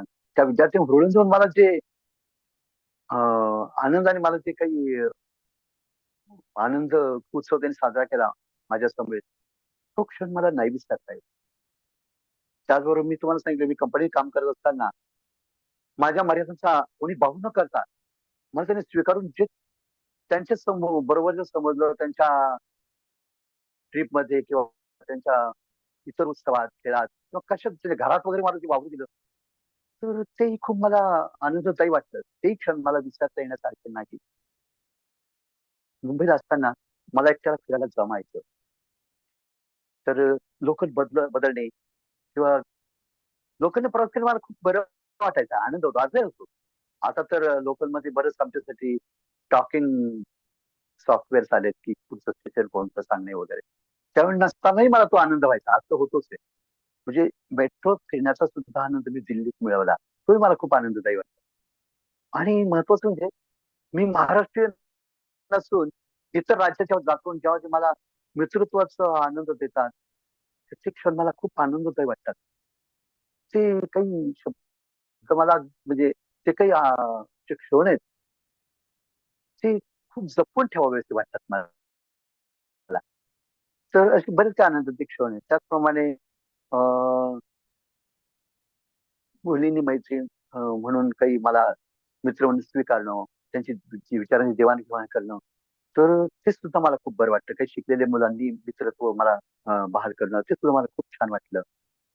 असं नाही माझा मित्र की तो खूप शिकलेलाच पाहिजे, कवीच पाहिजे, मोठं पाहिजे. पण ज्याने मला स्वीकारलंय, त्याच्याशी मला समरस व्हायला खूप आनंद मिळतो. मला माझ्या पत्नीने स्वीकारलं, कारण घरचे सगळं म्हणजे, "बाई याला दिसत नाही, त्याला हाताला धरून तू शेतात कसं काय नेशील सकाळी-सकाळी आणि ते टंबळ वाजवून कसं काय जाशील?" तर त्यावेळेला तिला समाजावरून तिचं मन विचलित झालं नाही आणि ती माझ्याशी त्यावेळेला विवाहबद्ध होण्यास तयार झाली आपण. मला खूप बरं वाटलं. माझ्या समस्या ती समजू शकते. माझ्या मर्यादांचा ती विचार करू शकली, अभ्यास करू शकली. हे खरोखरच मला आनंददायी आहे. माझी मुलंही मी असं राहावं, मला असं राहिल्यानंतर असं मी जर कपडे घातले असतील फॅशनचे, मी फार छान दिसतो. आजही असं वाटतं. जेव्हा ते मला समजून सांगतात, करून देतात किंवा मी माझ्याकडून करवून घेतात, तर ते केल्यानं मला खूप आनंद मिळतो. वाह, वाह, वाह! मी खरंच खूप आहे छान असं वाटायला लागतं. तर हे मला सगळे आनंदाचे क्षण आहेत. माझ्या एखादी छान कादंबरी वाचायला मिळाली, एखादी अनुवादित कादंबरी किंवा इंग्रजी कादंबरी किंवा हिंदी इतर भाषेतली, जी मला कळू शकते. ती जर मला कळली वाचली तर त्या वाचल्यानंतरचाही आनंद मला खूप आनंद मिळतो. म्हणजे चांगल्या-चांगल्या कविता ऐकणं, लेखकांशी भेटीगाठी होणं. मागे मला हे डॉक्टर मिर्झा बेग त्यांचा आता आता जे कालवश झाले, तर त्यांनी माझा जालन्यात सत्कार केला होता माझी कविता ऐकून. आणि मी त्यांच्या कॉमेडी समोरच झालो होतो. मी म्हटलं, "सर, आम्हाला तुमच्याबद्दल एवढं छान वाटतंय. आमचं सत्कार नसतं झालं तरी आम्हाला खूप तुम्ही आवडले असतात." तरी मग ते म्हणले, "नाही, मला करावासा वाटला मला सत्कार तुझा मी केला." तर ते त्यांचे शब्द मला खूप हवेवेसे वाटले किंवा हवावेसे वाटले. असेच आणखी 1-2 लेखकांकडनं माझे जेव्हा सत्कार झाले. माझी एक कविता 1991 साली मुंबईला नाट्यशाळेत ऐकवण्यात आली. त्यावेळेला कमलाकर सर किंवा सोनटक्के आणि त्या मॅडम त्यांनी सोनटक्के मॅडम त्यांनी मला जो आनंद दिला त्यावेळेला जे प्रोत्साहन दिलं खूप आनंददायी वाटलं होतं. मला मुंबईसारख्या ठिकाणी माझं कौतुक होतंय. मला खूप वाटायचं. असे बरेच आनंदाचे क्षण आहेत, की जे सगळे सांगता येतील एका असं नाही, पण खूप क्षण हातातून निसटले. खूप काही मी करायचं राहून गेलो, की ते आनंददायी होतं, पण ते करू नाही शकलो. तर ते सुद्धा निसटले तसं वाईट वाटलं, पण जेव्हा मी ते अनुभवले तेव्हा तो आनंद आहे. मी देवगिरी महाविद्यालयात शिकलो त्यावेळेस गॅदरिंगमध्ये वगैरे त्यावेळेला माझं कौतुक व्हायचं. मला खूप बरं वाटायचं. एवढंच नाही, तर ज्या मुलांनी माझ्या खोड्या सहन केल्या आणि त्या आज भेटल्यानंतर मला भेटतात आणि तो केलं तर ते सुद्धा मला ऐकून वाईट नाही वाटत. आनंद वाटतो. अरे वाह! त्या निमित्ताने ह्यांनी मला फार छान आठवलं गड्या. तर त्याचा खूप आनंद होतो. जुने मित्र भेटल्यानंतर आजही मला आनंद होतो. तर असे आनंदाचे खूप क्षण आहेत, जे विसरता सर, येण्यासारखे नाही. जसं आता तुम्ही ह्या वयातही एवढे एनर्जेटिक आणि नवीन शिकणं आणि त्याचा वापर करून तो विद्यार्थ्यांनाही मदत करणं, हे सगळंच तुम्ही करत असतात. तर हे सगळं एवढी एनर्जी किंवा एवढा उत्साह तो कसा काय तुम्ही मेंटेन ठेवता त्याबद्दल थोडक्यात सांगा ना? हो, तर सर मला एका संस्थेने समजून घेतलं, काही संधी दिली की माझी एनर्जी वाढते. आता तुम्ही मला संधी दिली आणि माझं काय म्हणणं ते ऐकलं, तरी मला ती एक एनर्जी मिळाली. तर माझा उत्साह वाढला ना त्यामुळे. दुसरी गोष्ट ज्यावेळेला माणसाचं कौतुक, ओके. प्रशंसा होते, हं, ती हं, तर हं. एनर्जी वाढते. बरं, बरं. पण दुसरी गोष्ट निश्चितच सर, दुसरी गोष्ट तुम्हाला मला तर काही नवीन खूप शिकायला मिळालं. ऐकावंसच, इतकं तुमच्याकडे भरपूर भांडार आहे. तरी एक ऑडिओ बुक्स आहेत. ऑडिओ आत्ता बुक्स आहेत. आपल्यासोबत भावनाताई आहे, भांजे सर आहे. मी त्यांना विनंती करतो की त्यांनीही अनम्यूट हो. करून बोलावं. सर नमस्कार सर. नमस्कार सर, नमस्कार. बरं वाटलं सर. सर्वांना माझा नमस्कार. बोला मी अशोक भांजे भांसे सर. वर्धेवरून बोलतो. सर तुमच्या पूर्ण प्रवासामध्ये, जीवन प्रवासामध्ये म्हणजे पूर्ण जीवन प्रवास तुमचा खूप ऐकून खूप छान वाटला आणि जो संघर्षमय लहानपण गेला आणि आई-वडिलांनी तुमच्यासाठी एवढं मोठं केलं, खूप अभिमानाची गोष्ट आहे सर. आणि आज आज आज आपल्या हातातून एवढे विद्यार्थी घडले त्याचा पण मला खूप अभिमान आहे. असेच आपले विद्यार्थी पण घडो आणि नवीन-नवीन क्षेत्रामध्ये अजून आपले कामं उत्साहात हो, अशी प्रार्थना करतो. माझा संपवतो. नमस्कार. धन्यवाद. हां. सर मी भावना विस्पुते. तुमचा पूर्ण व्याख्यान छानपैकी ऐकलं आणि ज्या परिस्थितीमध्ये तुमच्यावरती हे संकट ओढवलं ते सगळं ऐकताना एका बाजूला खूप वाईट वाटून गेलं. तुमची त्या संकटाकडे बघण्याची जी वृत्ती होती, की त्यामध्ये तुम्ही संधीच शोधली. सुरुवातीच्या काळामध्ये अर्थात तेही तुम्हाला सहजासहजी मिळालं नाही हे पण लक्षात आलं, की म्हणजे त्या सगळ्या परिस्थितीच्या मर्यादा अशा होत्या, की त्या समाजसेवकाचा प्रवेश तुमच्या आयुष्यात झाला नसता, तर कदाचित आजचे सर आम्हाला दिसले नसते. तर पण असते काहीतरी दैवी योजना, की तुमच्या हातून एवढे सगळे विद्यार्थी घडायचे होते. एक चांगलं विचारशील व्यक्तिमत्व ईश्वरालाही घडवायचं होतं.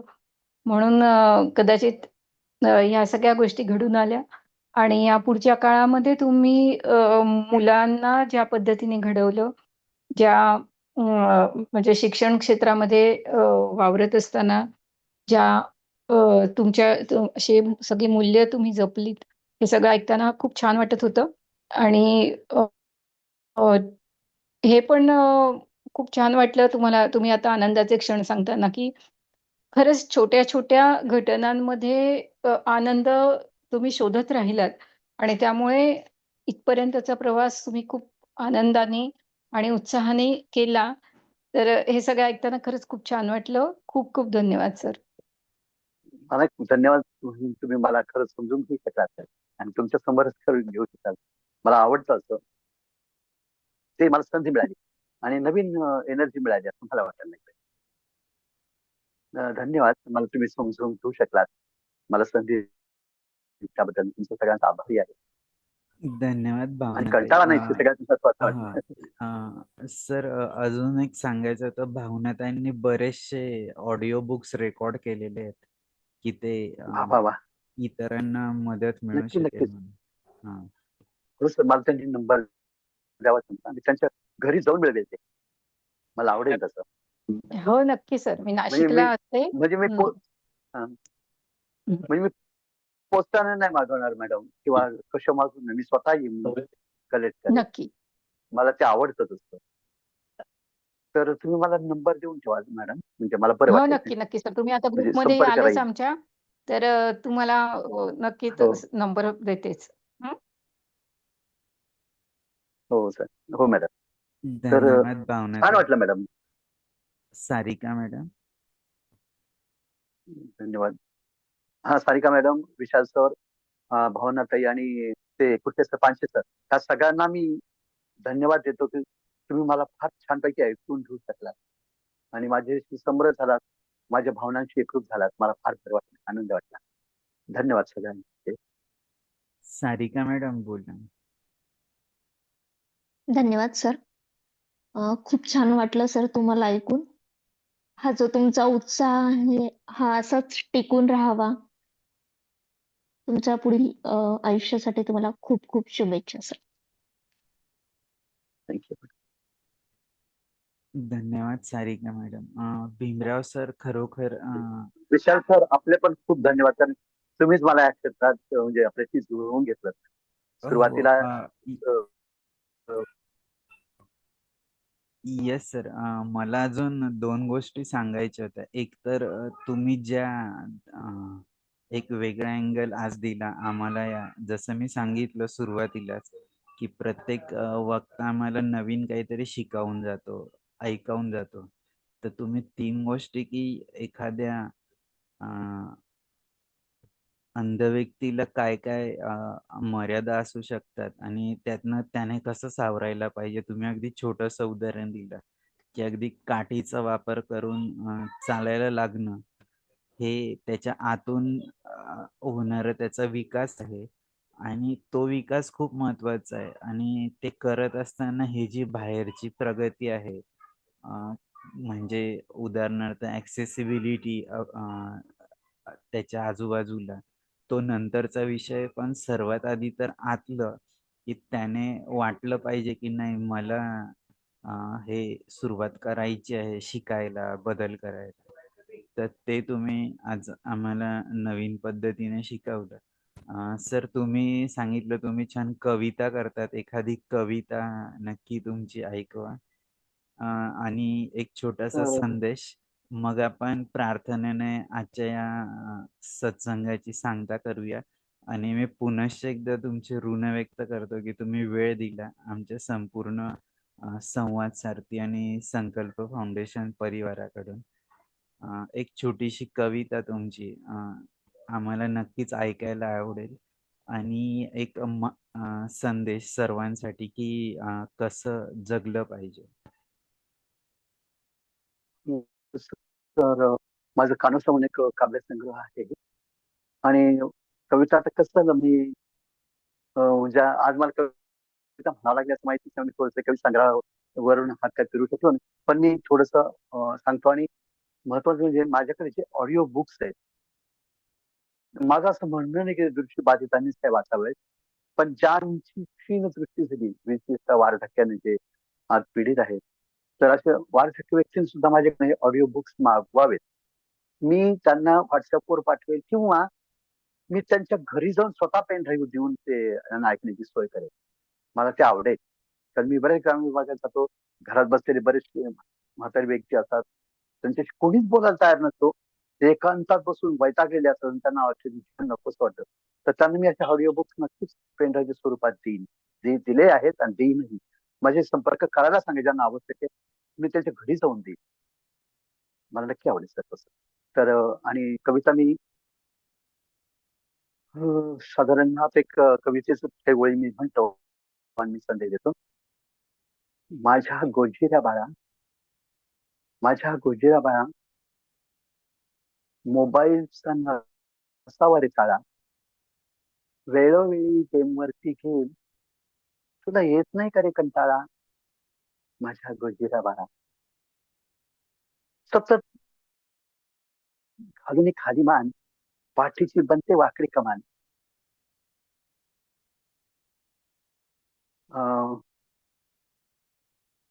वाकडा चालून आणि चष्मा वापरून डोळ्यावरती येतो ताण. मग असाच तू कुबडा बनून डोळे गमवून करशील का रे शाळा? खुशीने करशील का रे शाळा? माझ्या गोजिऱ्या बाळा. अरे सतत मोबाईल खेळून, स्वतःला विसरून, जेवण टाळून आणि स्वतःचे हसणे हरवशील. सगळ्यांपासून दूर जाशील. काही क्षणासाठी स्वतःला विसरशील, सगळ्यांना विसरशील. अशा वेळेला तुझ्या मैत्रीला लागणार ना टाळा, हो की नाही? म्हणून माझ्या गोजिऱ्या बाळा, खेळू नकोस असला शाळा. मोबाईलशी नसावा रे छाडा. अशी ती कविता फार मोठी आहे. पण आता मी एखादी तयारी म्हणजे एका कविता मला आज कविता म्हणावी लागणार असं माहित असतं तर ती पूर्ण मी म्हणू शकलो असतो. धन्यवाद. माझा काय देणार मी? तुम्ही एवढे दिग्गज मला वाटतात. पण मी एकच सांगेन, की प्रत्येक व्यक्तीने संकट प्रत्येकावरच येणार आहे. येतातच. पण तुम्ही गांगरून जाऊ नका. त्यातून लवकर बाहेर पडून स्वतःला स्थिर करा आणि लवकर समरस व्हा. इतर व्यक्ती जशा आनंदी आहेत तशा आनंदाची समरस व्हा आणि विकास घडवा. धन्यवाद. मी भावनाताईंना रिक्वेस्ट करतो की प्रार्थनेने सांगता कराल. आणि खूपच सुंदर कविता होती सर तुमची. खूप धन्यवाद विषय. सर्वे भवन्तु सुखिनः, सर्वे सन्तु निरामया, सर्वे भद्राणि पश्यन्तु, मा कश्चित् दुःखभाग् भवेत्. ॐ शान्ति शान्ति शान्तिः. धन्यवाद. शुभरात्री. धन्यवाद. आपल्याला शुभरात्री सगळ्यांना. शुभरात्री आपल्या सर्वांना.